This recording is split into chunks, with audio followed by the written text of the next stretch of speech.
Shalom. First and foremost, I want to give all praises, honor, and glory to Yahweh, Bahasham, Yahweh Shai, Bahasham, Rakah Quadash. Double honors to the elders and the apostles of Great Millstone, and peace and blessings to the elect.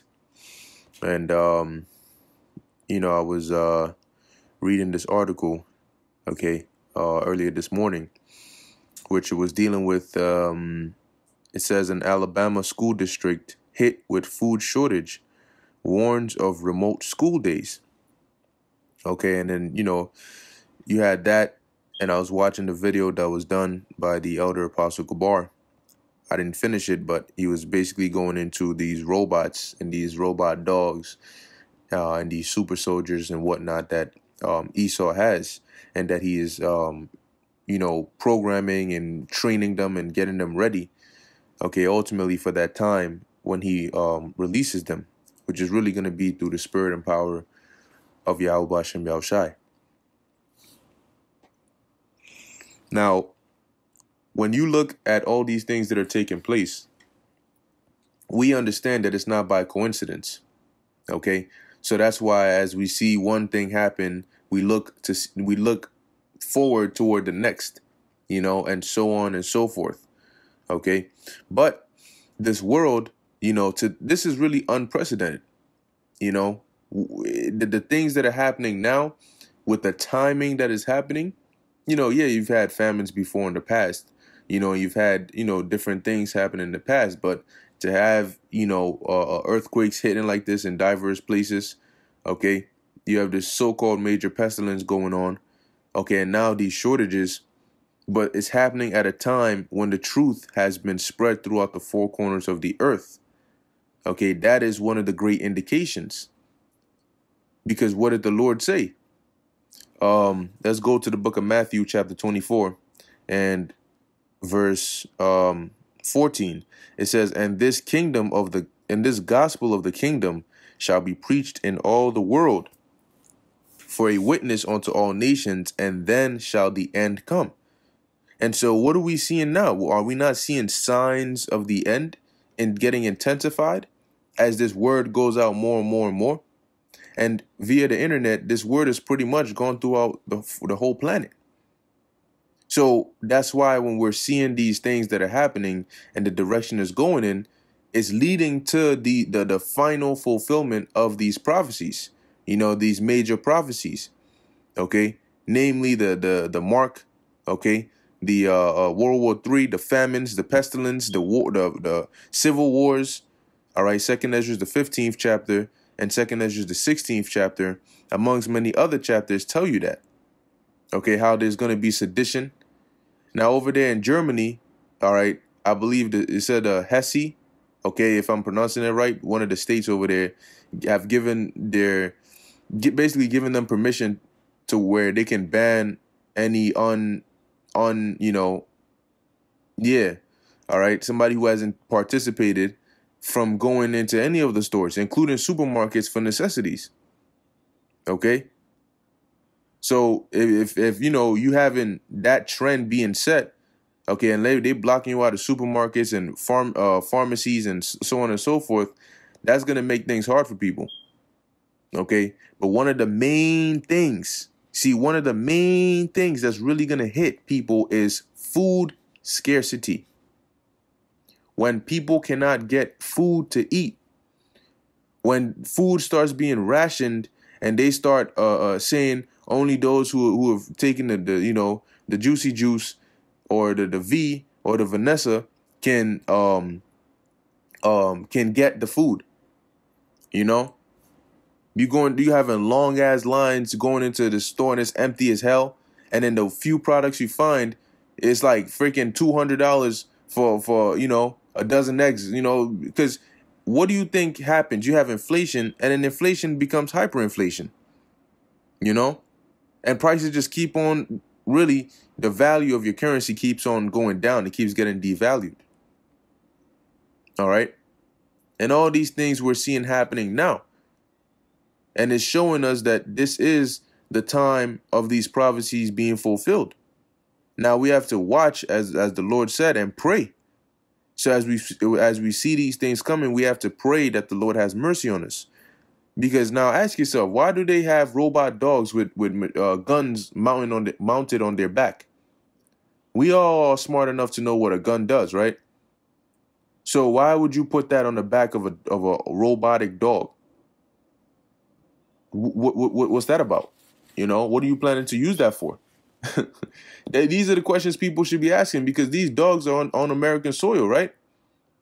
And they got guns on their back, and they got robots that are able to basically move like humans, that are able to shoot guns, facial recognition and all. Robots don't have emotions. That means they don't hesitate.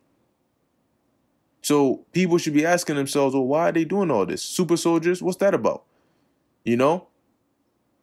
They're getting ready, all right, for when that time of mass civil unrest hits, because they're not genetically, but they're engineering that. Okay, they're engineering that. They know when that time hits, people are gonna lose it. People are gonna go crazy. So what are they? You know, what are they getting ready to do is to allow it to happen so that they can declare that martial law. They want to collapse this old society and push full for a great reset. It means you got to shut down the old, bring the new, reset it. Now, this is the book of Matthew 24:7. It says, "For nation shall rise against nation, and kingdom against kingdom, and there shall be famines and pestilences and earthquakes in divers places. All these are the beginning of sorrows." So what are we looking at? We're looking at the beginning of sorrows. All right. And when you look up the word famine, the definition, it says extreme scarcity of food, a shortage. Okay, a shortage. Now, you may say, well, yeah, well, really, they have all the stuff, but it's just on the ports and on the ocean. But it's still a shortage, because you can't go to the supermarket and get access to it now. Yeah, okay, food is there, but you can't get access to it. That's the point. All right. During the famine in the book of Genesis, Egypt had food. That doesn't mean that all food disappeared from the face of the planet Earth. It just meant that people couldn't get access to it. That's why they had to go all the way down to Egypt to buy it. You know? And so what are they doing now? They're pretty much choking all of this, and you can't get access to it. So in essence, what are you going to have to do? You're going to have to go down to Egypt. They're going to have to start rationing it. You know, they're going to have to start, setting up systems like that. And it's going to cause even more division. Now they're coming out and saying that these shortages are because of the unvinessed. Well, how in the world does that make sense? But what it does is it for those that are simple enough to believe that, they get angry. Why you know what I'm saying? I went and I went and took all my shit. I did as they told me, but now because of you, I still gotta wear a mask. I still gotta social distance. And now I can't eat. Now my Christmas presents ain't coming. Because of you. So what kind of energy you think that's gonna bring? And really, the Lord is behind it all. Okay, having it all take place, like that, because it's all to fulfill prophecy. And I'm telling you, man, all right, matter of fact, the scriptures are telling you, okay, let's go to it real quick, that when these, it's the food that drives people crazy when they can't eat. All right, that's what drives people crazy. No food, no water, empty shelves, people start losing it. What do you think would drive a mother to eat her own child? You think just because she couldn't get a brand new car that she wanted, she's gonna go eat her own child? No. But she's so hungry. All right. Let's get this real quick. And this is a part of the judgments that Yahweh Ba'ashem Yahushai said he's gonna bring. And now that people have nowhere else to go and they have to face this, right? That's when people are ready to listen now. Now now it's not all fun and games anymore, right? This is the book of 2nd Ezra, chapter 16, verse 22. "For many of them that dwell upon earth shall perish of famine." So what does that tell you? That tells you that the famines or the shortages or whatever it is going to lead to a lot of people dying. And if a lot of people are dying because they can't get access to food, that tells you that this food crisis and supply chain being broken is not going to get better anytime soon.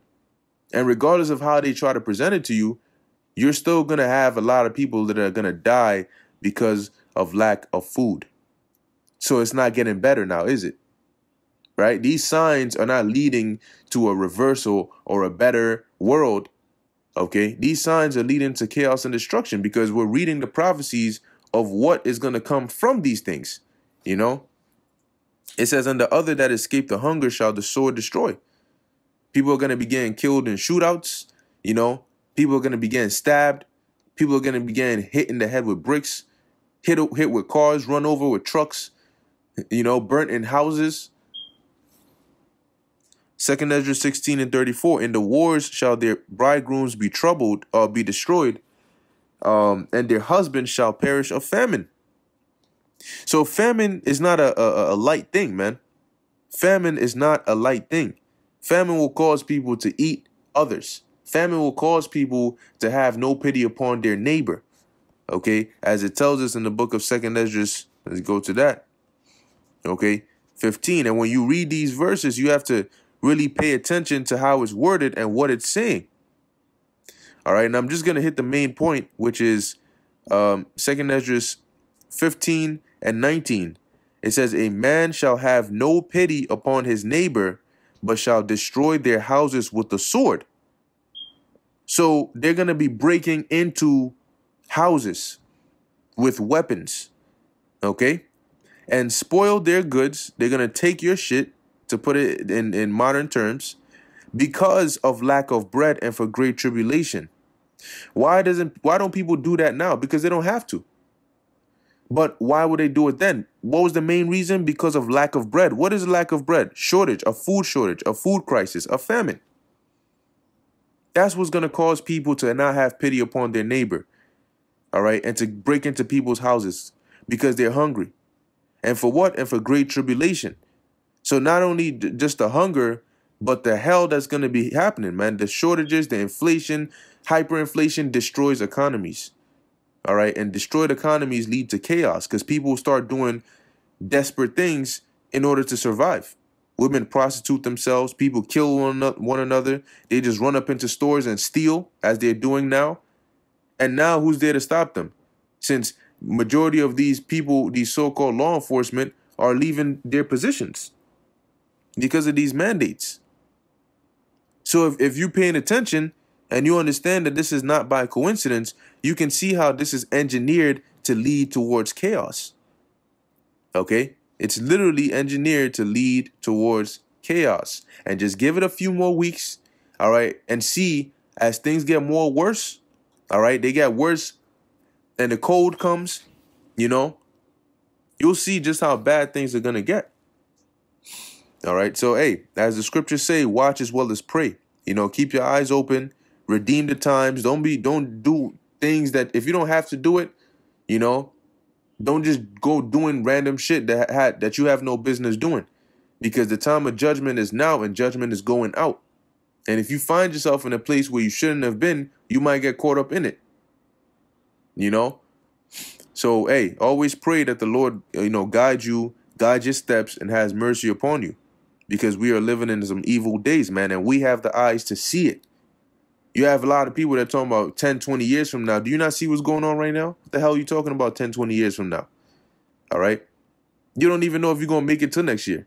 You're talking about 10, 20 years from now, you know. But Barakatah Yahweh Hashem Yahushai, that we've been given the eyes to see.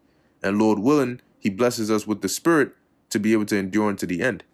All right. So with that, I hope you were edified. In closing, I want to give all praises, honor, and glory to Yahweh, Bahasham, Yahushai, Bahasham, Rakah Kodash. Until next time, Shalom.